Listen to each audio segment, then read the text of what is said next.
ইল্লাল্লাহ হাসবি রাব্বি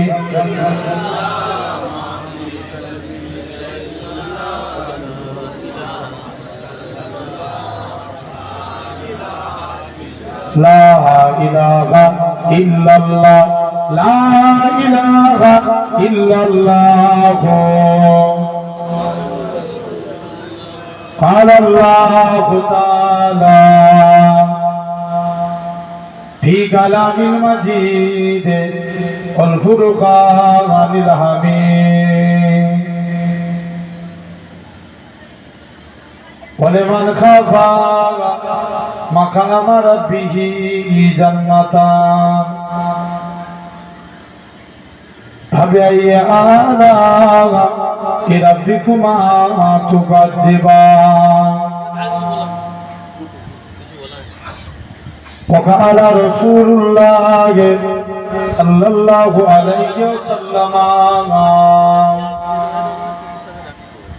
لا يؤمن أحدكم حتى أكون أحب إليه من ولده وولده والناس أجمعين प्यारे हाजिरान मजलिस उपस्थित এই মাহফিলে বসে থাকা বয়োজ্যেষ্ঠ আমার মুরব্বিয়ান চাচাজান বোনেরা সমবয়স্ক ইয়াং জেনারেশন যুবক তরুণ ভাইরা পর্দা আড়ালে উপস্থিত আমার মা ও বোনেরা সদ্য এলাকার মসজিদের ইমাম সাহেব সম্মানিত আল্লাহ পাকের আলেম বান্দা বোনেরা সকলকে জানাই গুনাহগারের তরফ হতে পিন্নগর দরবার শরীফের পক্ষ হতে আপনাদেরই পীরের আওলাদ আপনাদের জানাই আন্তরিক সালাম মোবারক।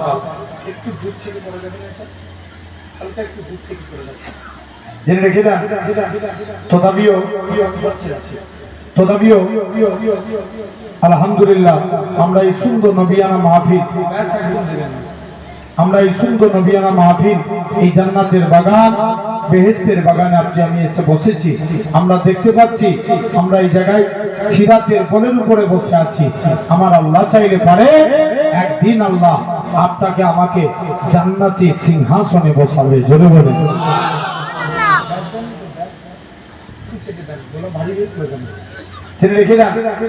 তথাপি আমার সোনার ভাইয়েরা আব্বারা তরুণেরা আজ এই সুন্দর নবিয়ানা মাহফিল এই জান্নাতের বাগানে আজকে আমি এসে বসেছি। সাধারণ চিন্তা করে দেখেন আমাদেরই মধ্যে কত মানুষ আছে এই টাইমে আরামের বিছানার মধ্যে ঘুমাচ্ছে, আছে না নাই? জোর করে বলুন, আছে না? আছে। আরো কত মানুষ আছে এই টাইমে হসপিটাল বলেন নার্সিং হোম বলেন বিভিন্ন জায়গায় অসুস্থ অবস্থায় বেডের বিছানার মধ্যে শুয়ে আছে, নাই? আছে। আরো কত মানুষ আছে এই টাইমে বিভিন্ন গুনাহের কাজে লিপ্ত হয়ে আছে। তো আমার আল্লাহ কত বড় দয়াবান, কত বড় মেহেরবান যে আল্লাহ আপনার আমার শরীরকে সুস্থ রেখে সবল করে তামাম গুনাহ থেকে দূরে সরিয়ে রেখে এমন এক কুরআন হাদিসের মাহফিলের মধ্যে বসার তৌফিক দিয়েছেন যে জায়গায় বসলে আল্লাহ এমনি গুনাহকে মাফ করে দেয়, গুনার খাতা বন্ধ করে সওয়াবের খাতা খুলে দেয়। সুবহানাল্লাহ লেভেলের হবে, আর একটু জোরে বলো আলহামদুলিল্লাহ। যে রেখে দেন তারপরে উঠার পরে আলহামদুলিল্লাহ মজলিসটা প্রায় ভর্তির দিকে। আলহামদুলিল্লাহ একই না, এটা শীতলপুরের ভালোবাসা। জোর করে বলেন আলহামদুলিল্লাহ।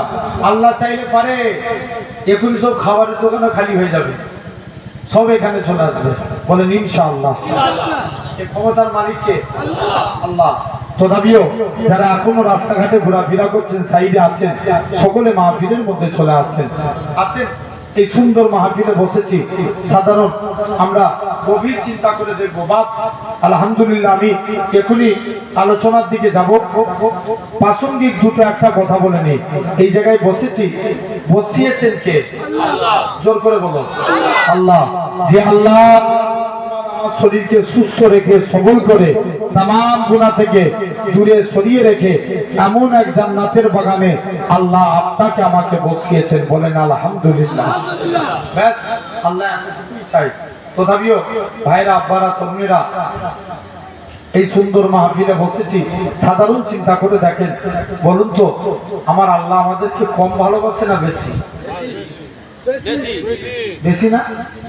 আমরা অনেক বেশি। একটা মা সন্তানকে যতটা ভালোবাসে, যুবক মন দিয়ে শুনো ভাই, আমার ওয়াজ শুনে কে খুশি হবেন, কে আবার আমাকে শীতলপুরে 15 বছরে দাওয়াত করবেন, এই নিয়ত করে ওয়াজ করছি না, সেরেফ আল্লাহর জন্য বলছি।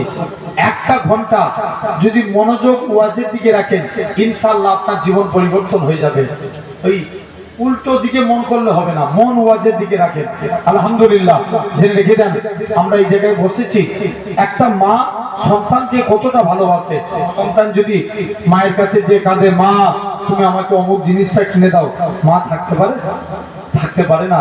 বাচ্চা যেই জন্য কাঁদে, মা তার মনের আশাটাকে পূরণ করে দেয়। আমার আল্লাহ বলে, বান্দারে আমি আল্লাহ আমার বান্দাকে কত ভালোবাসি জানিস? আমার বান্দা যখন আমার কাছে কাঁদে, আমি আল্লাহ থাকতে পারি না। ও যে জন্য আমার কাছে হাত তুলে, আমি আল্লাহর হাতকে কবুল করে দিই। ও যুবক, তুমি তুমি মেন্টালি প্রবলেমে পড়ে গেছো, তুমি এরকম ভাবে সমস্যায় পড়েছো, তুমি মানসিক চিন্তায় ভুগছো, কারোর কাছে চাইতে হবে না। তুমি ডিপ্রেশনে পড়ে গেছো, তুমি আল্লাহর কাছে সিজদায় চলে যাও, উজু করে সিজদায় পড়ে আল্লাহর কাছে চাও, আল্লাহ আমি ডিপ্রেশনে পড়ে আছি, তুমি আমায় হেফাজত করো। আল্লাহ আল্লাহ আল্লাহ বলে আওয়াজ দাও। আল্লাহ বলে, বান্দা যখন তোর মুখ দিয়ে তুই আল্লাহ আল্লাহ বলে আওয়াজ দিবি, আমি আল্লাহ আমার রহমতের দরিয়ায় বান্দার ডাকের আওয়াজ দমকাবে, আওয়াজে ফুঁকা দিবে, আমি আল্লাহ রহমতের দরিয়ায় জোশ মারবো। তুই যে জন্য ডাকবি, আমি আল্লাহ তোর মনের আশা পূরণ করে দেবো। ও দুনিয়ার জমিনে এই ভালোবাসা কেউ দিতে পারবে? এই জোরে বলো, জীবনে কেউ দিতে পারবে না ভাই। তুমি আমি মরে গেলে, হয়তো কোনো নেতার কাছে গেলে তাকে একবার ছেড়ে দুবার তিনবার তার কাছে গেলে বিরক্ত হয়ে যাবে, হ্যাঁ কি না? কিন্তু আমার আল্লাহ বলছে, বান্দা তোরা যদি বারবার করে আমাকে না ডাকিস, আমি তোদের উপরে বিরক্ত হই। ও কি মহাব্বত দেখেন। বলুন তো বাপ, এই হাত দিয়েছে কে? জোর করে বলো, আল্লাহ।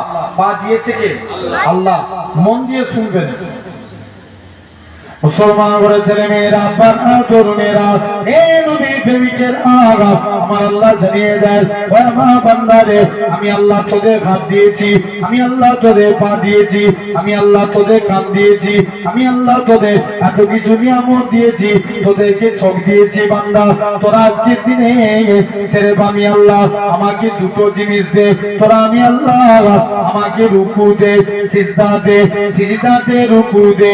ও আমার বান্দা, তোরা যদি আমি আল্লাহ আমাকে রুকু দিস, আমি আল্লাহ তোদের রুজি দেব। তোরা যদি আমাকে সিজদা দিস, আসসালাতু মিরাজুল মুমিনিন, আমি আল্লাহ তোদেরকে আমার দ্বিধাত দিয়ে দেব। আল্লাহ বলছে, বান্দা রুকু দিলে, আচ্ছা এই মাইকটা 1 মিনিট থাকবার,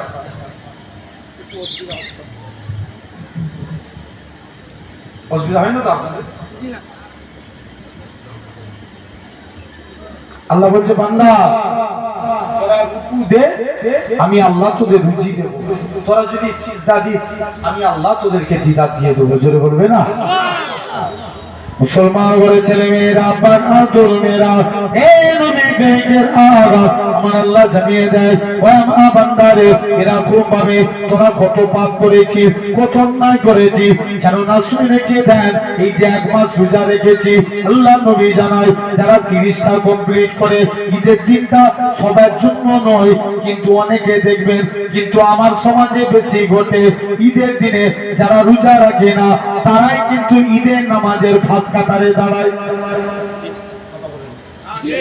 জোর করে বলো।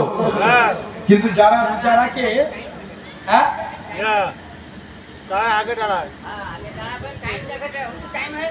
হ্যাঁ, আবার তারাই আগের কাতারে যে দাঁড়াবে। তুমি ঘাটাঘাটি করে নিতেছি, জেনে রেখে দাও ভাইরা, বাপেরা, তরুণেরা। এই বাংলাদেশে একটা ভিডিও দেখলাম, এটা ইমাম আর মুক্তাদিনের মধ্যে মহাব্বত। যারা রোজা রাখেন সবাইকে কান ধরে বস করিয়েছে, দেখেছেন না? সোশ্যাল মিডিয়ায় খুব ভাইরাল হচ্ছে। আলহামদুলিল্লাহ, আগামীতে ইন্ডিয়াতেও এমন নজির করতে হবে যেটা তামাম বিশ্ব দেখবে, বলেন ইনশাআল্লাহ। জেনে রেখে দেন। তাহলে রোজা রাখতেই হবে। রোজাটা হলো গুনার কাফারা। যারা বললেন না কিসের কাফারা? গুনার কাফারা। দেখবেন ফরজ নামাজ পড়েছেন, অনেকে আবার নফল করেন। দেখবেন আসরের 4 রাকাত সুন্নত, কি সুন্নতে গায়ের মুআক্কাদা, কি বললাম সুন্নতে গায়ের মুআক্কাদা। অনেকে বলবে কি পড়ার দরকারই না, 90% মানুষ পড়ে না। ভাই মাঝে মাঝে পড়তে হয়, কারণ আমার নবী মাঝে মাঝে আসরের 4 রাকাত সুন্নতও পড়তেন। ধরে বলে নফল পড়বেন। নফল পড়লে কি হয়? মনে করেন এই একটা খুঁটি দিলে প্যান্ডেল দাঁড়াতো, বলো বলো, একটা খুঁটি দিলে 100% জীবনে প্যান্ডেল দাঁড়াতেন না। যেদিন বড় বড় কারেন্টের খুঁটি হয়, সাইডে তার দিয়ে টানা থাকে না, কি সাপোর্ট, যাতে করে খুঁটিটা না লড়ে না পড়ে যায়। জেনে রাখবেন নফল নামাজগুলো হলো ফরজ নামাজের কাফারা। জোরে বলেন।